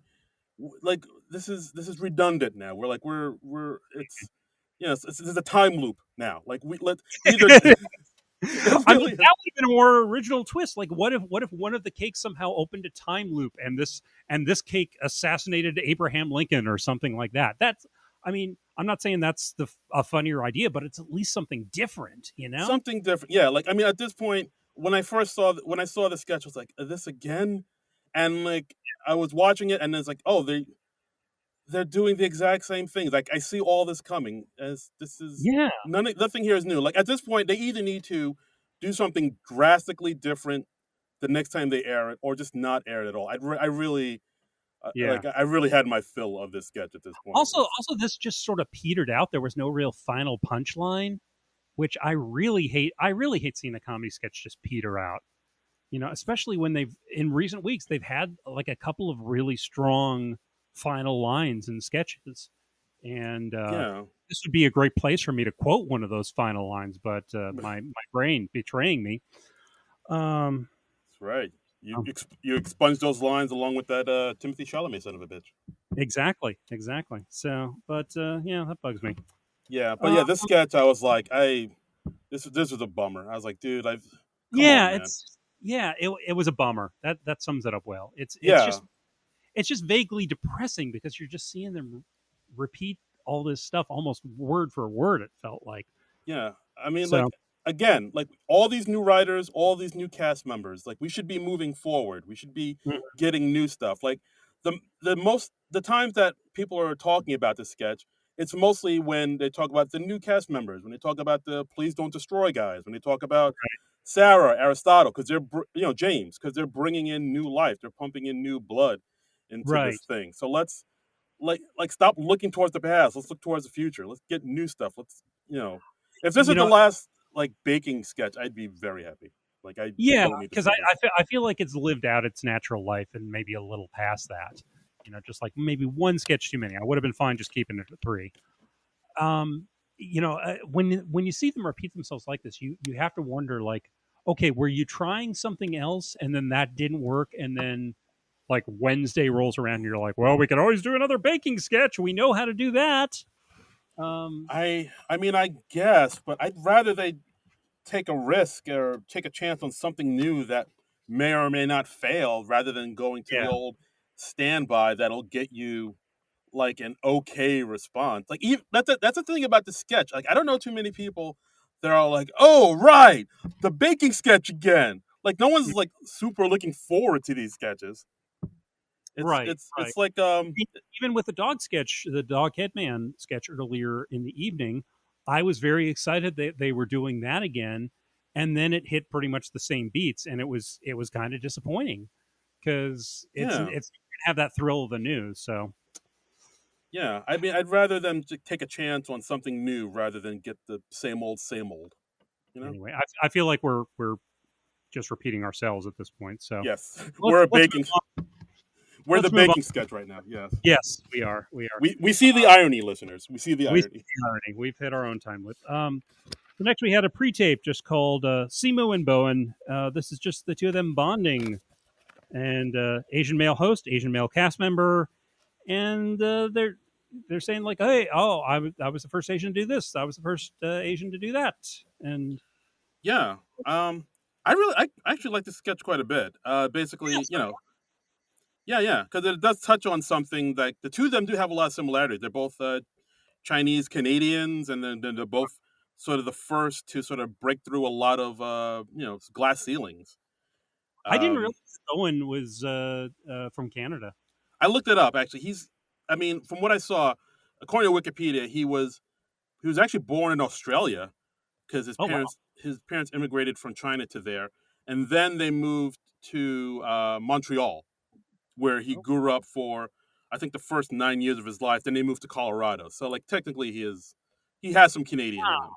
that's that's uh, that's interesting. He's been around. That's very cool. Yeah. So and yeah, so like the two of them, they are like the first Asians to do a lot of things. Bowen first Asian cast member, Simu was the first Asian and Marvel superhero, and Hmm. and I like the message throughout this thing where like as they're talking about them being like the first Asians to do these things, they're like, I don't see what's such a big deal, and then they Hmm. talk about other things they got awards for, like Simu has a medal around his neck to being the first Asian man named Simu to move from Canada to Right. America. And then Bowen's like, oh, I had that same thing, except it says, first Asian man named Bowen to move from Canada to America. And then they start getting kind of competitive about it. We're actually like flashing back to award ceremonies where they got these. And I liked that they said that Simu was the first Asian to do a you pick two at Panera Bread, Right. which I enjoyed because like the you pick two, that's one of my go tos at Panera Bread. You get the soup and the half sandwich. It's lovely. Ooh. It is lovely. This is not a paid endorsement. This is just from the heart. Right. Um, But I mean, Panera Bread, if you want to slip us some coupons or gift cards, we hey, wouldn't say no. I am a My Panera member, so if you wanna hook Ooh. me up and give me like a free chocolate chip or cookie or the lemon drop cookie, those are also mwah, wonderful. Hit us up on Twitter, Panera Bread. I am so craving Panera Bread right Oh, jeez, I'm sorry. Uh, now. Oh, but I mean, this as far as I'm concerned, this was sketch of the night. yeah. This was nicely absurd, and I really liked it, and it built well. Right. They played off each other really nicely. I liked when somebody I think it was Sarah came in at one point and she was like, "Oh, I've got this award for the first Asian to do a Cher impression on NBC. It doesn't say a name, so I guess I'll just award it to whichever one I feel like it." And they Right. both started going into Cher impressions. That was cool. Right. And like there was that one line where I think Simu has like a wrestling WWF belt that where He does, yes. it says like first Asian man to blow up a dragon from the inside, and Bowen's like, oh yeah, I have that too, but it means something else. Yeah, this was cute. I really like this. Um, this was really appealing. Yeah. Yeah, it was short. It was to the point. The writing was sharp, and it was making a good point about like how while they do enjoy all the accolades they get for being the first Asian people for doing all these things, at the same time it can like if you like they get sort of all these awards and acclamations, all these Uh-huh. awards and All the acclaim and yeah. acclaim for like everything. At one point, it becomes like a little ridiculous, but at the same time, you still want it. Right. Yeah. Yeah. Because it is something that like sets you apart. Right. Um, But okay. yeah, sketch of the night. Sketch of the night. Sketch of the night. Sketch of the night. So let's see. We just have one last sketch. This is called 911 Call. With his ego as a 911 call dispatcher. And she's getting calls in from a bunch of people at a party, and they've all OD'd on marijuana, and they think they're dead. Right. So it's like you said, Ego's a dispatcher. She's getting calls from this Friendsgiving's party with a bunch of college professors, and one of them smoked a joint that she got from one of her students, and now they're all crazy high and they don't know where time is, and they call the dispatcher saying, "Hello, I'm dying. Could you please send the hospital here to me, please?" Hmm. And them So, asking, are you mad at me? Are you mad at me? Do people know we're high? A lot yeah. of the stoner tropes that you've And seen. And the joke is everybody's freaking out because pot today is much stronger than it was back in their day. Like one of the people, Simu's character says, like, "Oh, I smoked pot once before at a Counting Crows concert in 1992," and it goes like, "Yeah, pot's a lot stronger now, so you got to be careful." right. And yeah, honestly, this just was very monotonous. I thought it was just skip this sketch, look up the old Key and Peele sketch where it's just the two of them and they're talking about how pot today is much stronger. That's so much funnier. Do you Yeah. remember that? No, I don't think so. Okay, Keegan at one point he's like, "Hey, give me a hit of that joint," and Jordan's like, "Oh no, you know what you want some of this?" And Keegan's like, "You think I can't handle it?" And Jordan's like, "I am almost certain you cannot." And Keegan's like, "Why are you saying that?" And Jordan immediately says, "Because you asked me the same thing 5 minutes ago and you've totally forgotten it. You cannot handle this." So yeah, Oh, that's it's funny. much funnier. Yeah, yeah. It's Key and All Peele. right. It's good, guys. Yeah, yeah. So I mean, yeah. I guess this sketch is. I thought this was all right, but I think I kind of agree with you. It wasn't the strongest. They had Keenan there as a college professor calling 911 saying, "Hello, 911. My hat feels tight. I Mm. can't take it off because if I do, all my thoughts and ideas will escape." So it was all right, and then it ends with Cecily saying, "Oh yeah, there's actually a real emergency because I got high and I put a book in the oven and now my place is on fire." Again, real abrupt ending. There was also a technical screw up during the live show where Cecily is talking, but they have a shot of Simu just sitting there, and I don't know if Yeah, they did they correct that on YouTube. I haven't looked at the sketch on YouTube. they did. It has been corrected. Okay, so is it the dress version, or did they just re-edit the live sketch? I can't tell, but it's definitely they fixed it. Okay, well that's good. All right, well I'm glad that technical snafu because I was like, is the director high too? Obviously, Eh, either somebody missed a cue or somebody called the wrong shot, mhm. and it's so exceptional that you see any kind of technical screw up on SNL. Yeah, Uh, everybody's on weed, man. Everybody's on weed. Yeah, I mean that's another thing about this sketch too, where like they're talking about getting high and everybody's stoned and stuff. And I think I saw somebody online talking about, yeah, the whole sort of idea of weed being this crazy stoner drug or this evil gateway drug is kind of old at this point. It's kind of like at this point Seems weed like is an outdated pretty notion. Yeah, yeah, like at this point like weed is pretty legal in a lot of places, and smoking weed isn't as like shocking anymore. It's almost like getting a cup of coffee or getting a beer at this point. It's not it's as but apparently it is. I mean, I'm not a weed smoker at all. Like the most I've ever had is a contact high because I'm a nerd. Um, but like it's legal in like half the states now, right? yeah, it's legal to Did, buy, did, legal did to we own. legalize recreational marijuana use What was last that? year? Did we in New Jersey Oh, legalize recreational marijuana use? I think we did, didn't we? I think we did, but we're kind of dragging our ass on like dispensaries and stuff. So it's not. Uh-huh. I mean, I'm not like a stoner guy either at all, but like from Right. what I understand, it's still, it is legal, but like we're still, eh, I don't know, everything takes forever to get through the red tape of the Bureaucracy, man. yeah bureaucracy, man. It's the man holding us down, man. That's just the way it is, John. Some things will never change. Oh, but don't you believe it? I am driving over to your house. I'm going. Oh boy. Oh boy. Yeah. So final sketch, pretty weak. Yeah, Um, this honestly, this whole show, it kind of had the feeling of like a crappy turn paper you turn in at the end of the semester. I think so. I think people were like, "Oh, Thanksgiving weekend's coming up. All right, I'll just write this out and and get out of here. Yeah, yeah. Yeah, It's like I said, like the fact that they were kind of going through the old tropes of the baking sketch and Pete rapping and Donald Trump in the cold open. It's like we've seen this all before. I don't understand why we have all these new writers and we're doing the same old shit. yeah. So I mean, overall, disappointing show. I liked the Target ad, and I liked the Simu and Bowen. The rest, yeah, I could I Yeah. could I could leave it. Yeah, Uh, I like Simu and Bowen. I like karaoke recap just because I like karaoke, and Karaoke. Yeah, yeah, but yeah, everything else I was like, the big old ball of meh. yeah, exactly.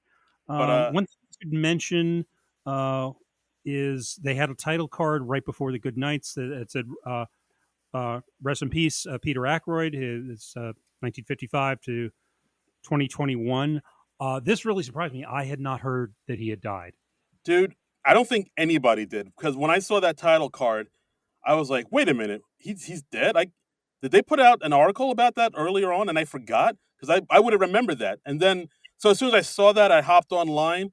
I didn't see any news article about Peter Ackroyd dying. The only thing I saw was Dan Aykroyd's father, who's also named Peter. He died last year, and that was it.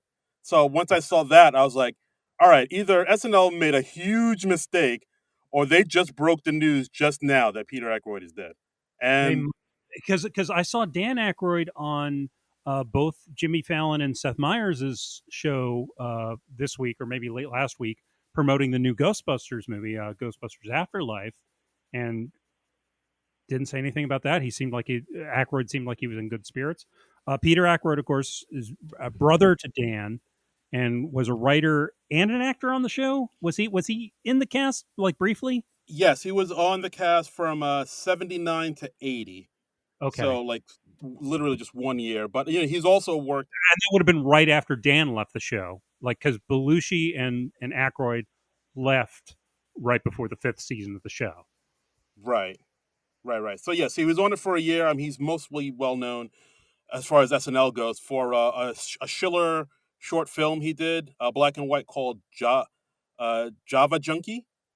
Okay. He it's a short film he did with Terry Garr, actually. And actually, if you go on the SNL Twitter account, they actually tweeted out the short. And Oh, I'll have to check that out. Okay. yeah, and we retweeted on our account at SNL Nerd Show. So go check that out. Okay. Um, Yes. All right. but yeah, Pete Aykroyd, he's worked with his brother Dan on a lot of Dan Aykroyd's movies. He worked on Nothing But Trouble. He worked on Spies Like Us, which we mentioned on our episode. Mm-hmm. He worked Dragnet. He was there. The Great Outdoors. He was a writer on My Stepmother's an Alien. Coneheads, Loose Cannons. He worked with his brother quite a bit.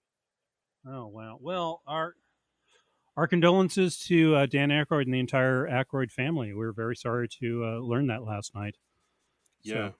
yeah. I think the world learned it last night because like I said, like I went online, I didn't see anything about him passing, and like people Mm. are just now putting out, oh, Peter Aykroyd passed away. So I was like, wow, I Mm. guess SNL broke the story. Jeez. I guess so. I guess so. I'm sure somebody gave a call to Lauren. So. Yeah. All right. But it's a shame. And that's the episode, guys. Overall, I thought it was so episode. Definitely not the best of the season so far. Not the worst, but it wasn't. It could have been stronger. But I think that's because of the writing. I don't think that was because of the host. Actually, I was actually impressed with Simu Liu's as hosting ability. I thought he was a really good host of the show and a really good performer too in the sketches. It can be tough to gauge when the writing is weak. I thought he was fine. I don't know if he blew me away with anything. I mean, I liked him. I think the film segments were best. Hmm. So I think Okay. maybe that's more of his comfort zone. I could see that, but Uh, he had good energy. I'll give him that. He did, and he didn't seem nervous at all in any of the sketches, or he didn't like miss any of his marks or anything. He was like on it, so that was yeah, enough to yeah. I impress mean, me. he's unfortunately caught on camera when he doesn't have any dialogue, but Yeah, but I thought, that's yeah, that's not on him. That's not his fault. That's somebody screw up backstage. There, we should also mention there was also a cut for time sketch from the Please Don't Destroy guys called Touch Up, and that's up on the SNL YouTube channel. What'd you think of this? It's another like quick 2 minute thing, which is just seems to be where the please don't destroy guys live.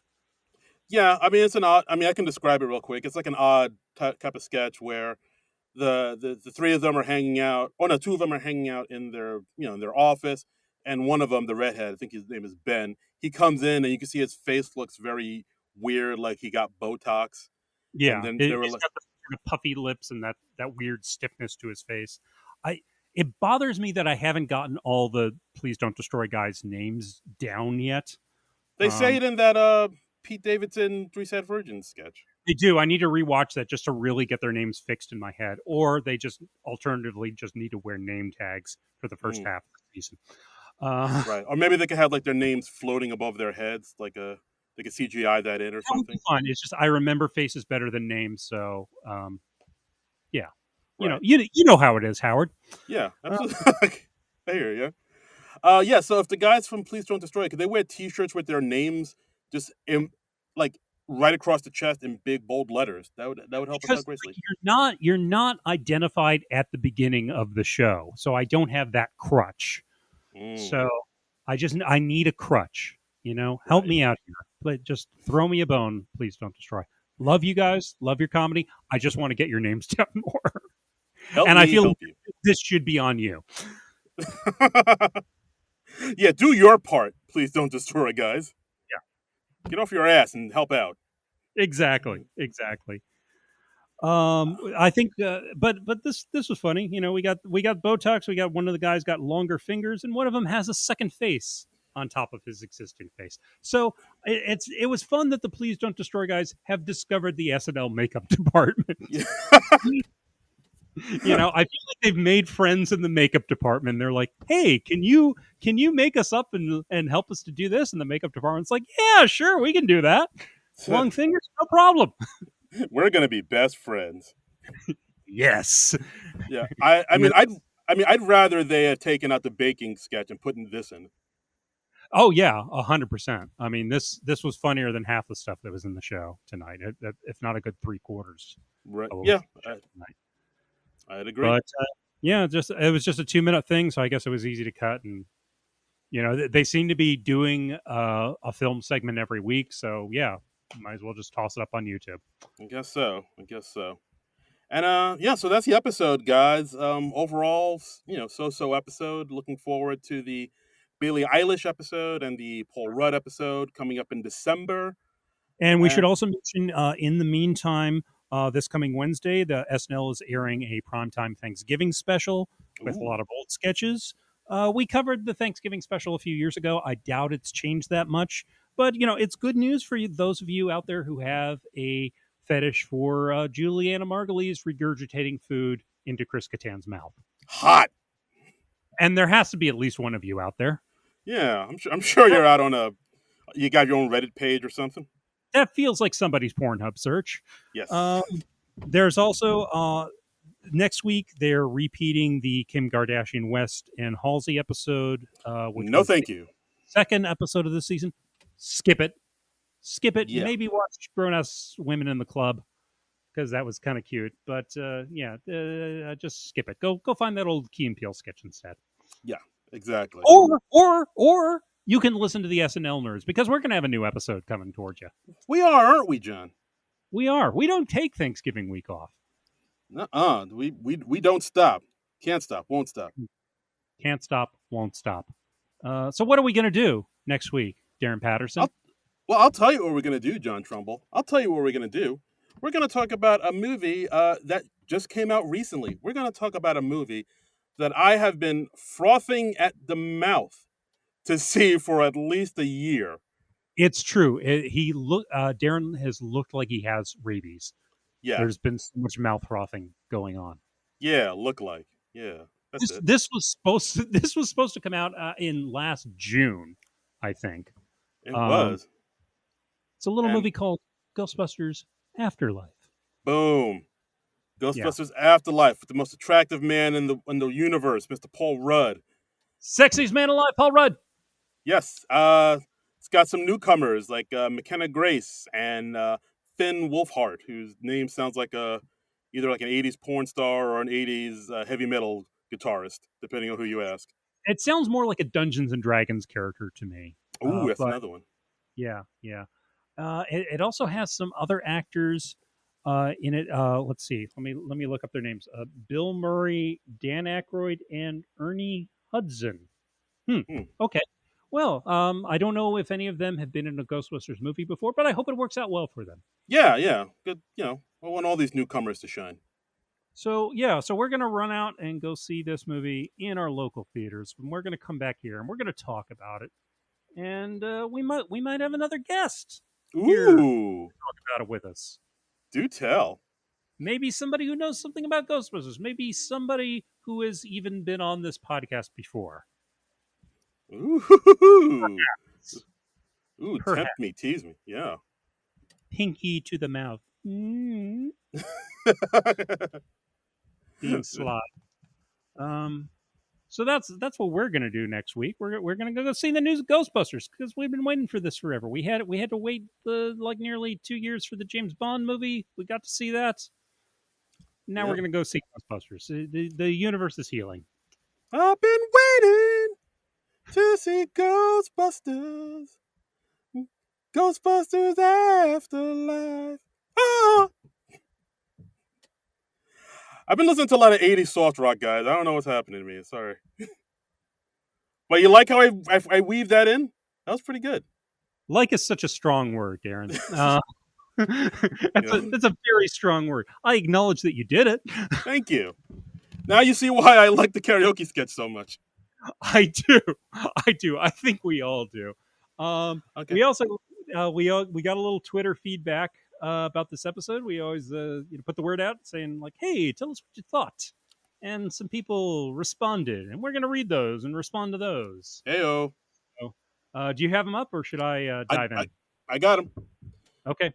Good friend Mikey says, bit of a step down from last week. Cold open and monologue were fine, but leading off with the karaoke sketch didn't leave me with much hope for the rest of the episode. Oh.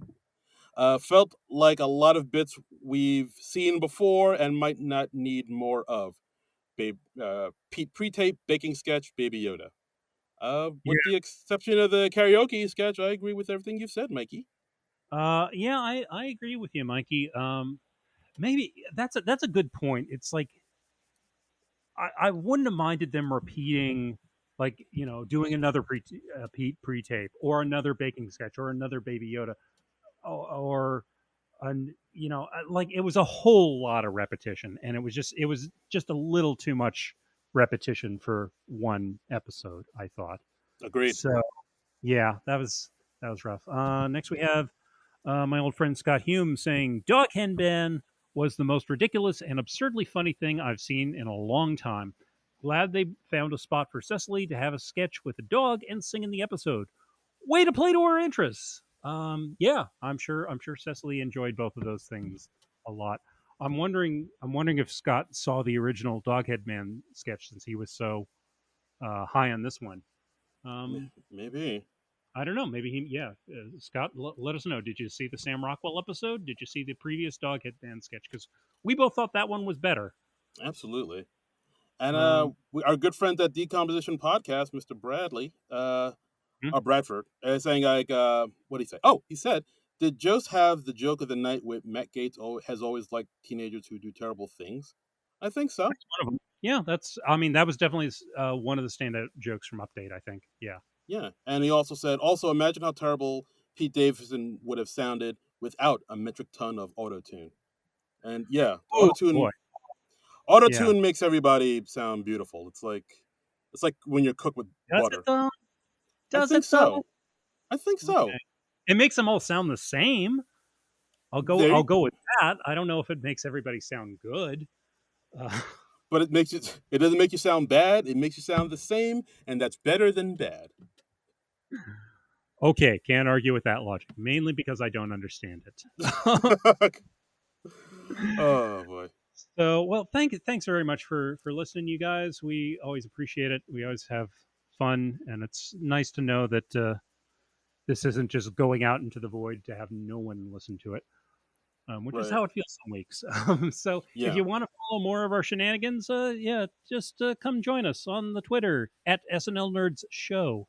And we also have our individual Twitter and Instagram accounts. I'm at Trumbull Comic. That's TRUMBULL and the word comic. I'm at Darren Credible. That's DARIN Credible on Twitter and Instagram. Mm-hmm.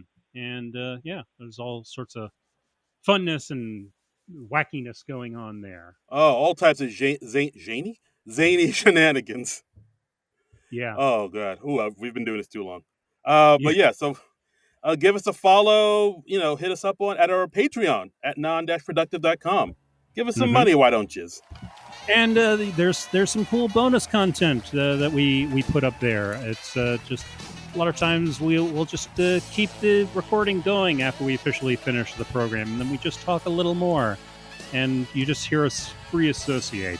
So if you haven't gotten enough of that, that's a place you can go to get more of that.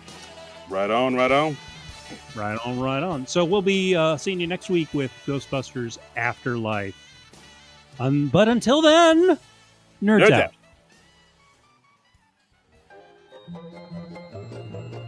This has been a non-productive media presentation. Executive producer Frank Hablawi. This program and many others like it on the Non-Productive Network is distributed under a Creative Commons Attribution Non-Commercial No Derivatives license. Please share it, but ask before trying to change it or sell it. For more information, visit non-productive.com.